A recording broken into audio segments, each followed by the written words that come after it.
அடுத்து நமது கல்லூரியின் இளங்கவிஞரான வேணு அவர்களை கவிதை பாட அழைக்கிறேன். தைரியமா போடா.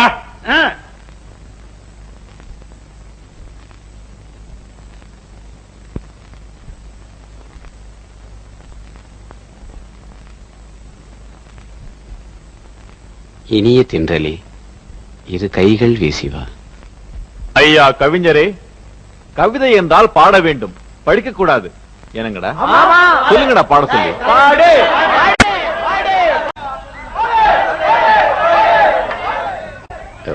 மன்னிக்கணும், எனக்கு பாட வராது.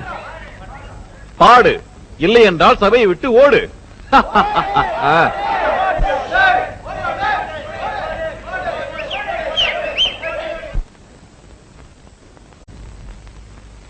இனிய தென்றலே இனிய தென்றலே இரு கைகள் வீசிவா, இரு கைகள் வீசிவா. இளைய தேவதை இவள் பேரை பாடிவா.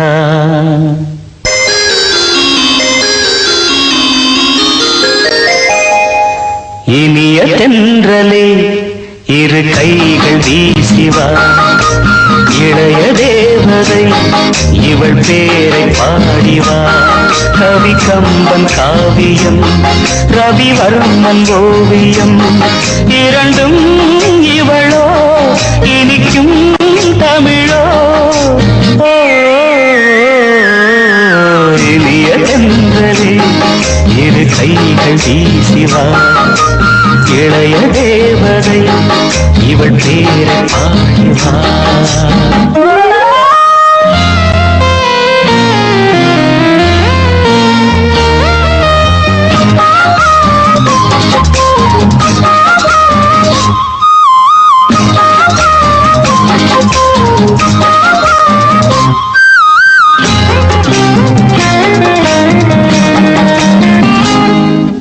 கரையில் வந்த சொர்க்கம் என தடுமாறும் நெஞ்சம், தழுவும் அது நடுவும் அது அழகின் ஆலயம்.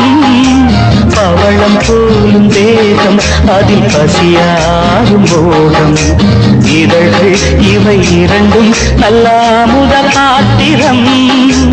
இளமை என்னும் நாவல் அவள்தான் அவள்தான், கனவில் அதை நாளும் படித்தேன் படித்தேன், அதை நீ சென்று சொல்லிவா. இனிய தென்றலே இரு கைகள் வீசிவா. இளைய தேவதை இவள் பேரை பாடிவா. கவி கம்பன் காவியம், ரவிவர்மன் ஓவியம், இரண்டும் இவளோ இனிக்கும் தமிழோ. இனிய தென்றலே இரு கைகள் வீசிவா. இளைய தேவதை இவள் பேரை பாடிவா.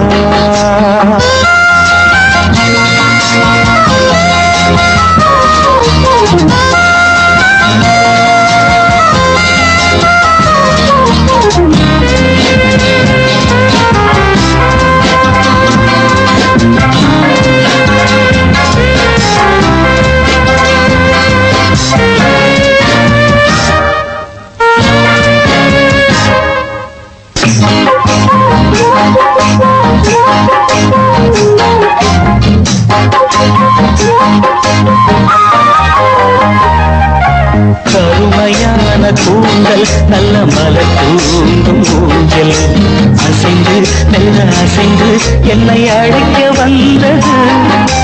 நதியிலாடும் நாணல் இவள் இடை காட்டும் சாயல், வளைந்து கொஞ்சம் எழுந்து என்னை அணைக்க சொன்னது. நடந்தால் வண்ண பாதம் சிவக்கும் சிவக்கும், நினைத்தால் எந்த நெஞ்சம் தவிக்கும் தவிக்கும். இதை நான் எங்கு சொல்வது. இனிய தென்றலே இரு கைகள் வீசிவா. இளைய தேவதை இவள் பேரை பாடிவா. கவி கம்பன் காவியம், ரவிவர்மன் ஓவியம்,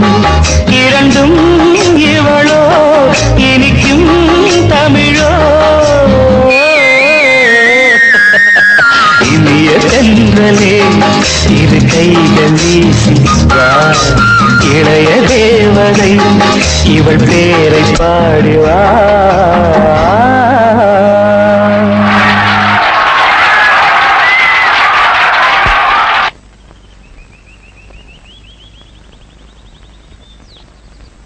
உண்மையிலே நல்லா எழுதுறடா. Hi, good morning. Hello Satish, good morning. நேத்து ரொம்ப நல்லா பாடுங்க, கங்க்ராட்ஸ். பாராட்டுக்கள் எனக்கா அல்லது பாட்டு எழுதின வேணுக்கா? உண்மையை சொல்லணும். 2 பேருக்கும் தான். அழகான கவிதை. அத பாடின விதம்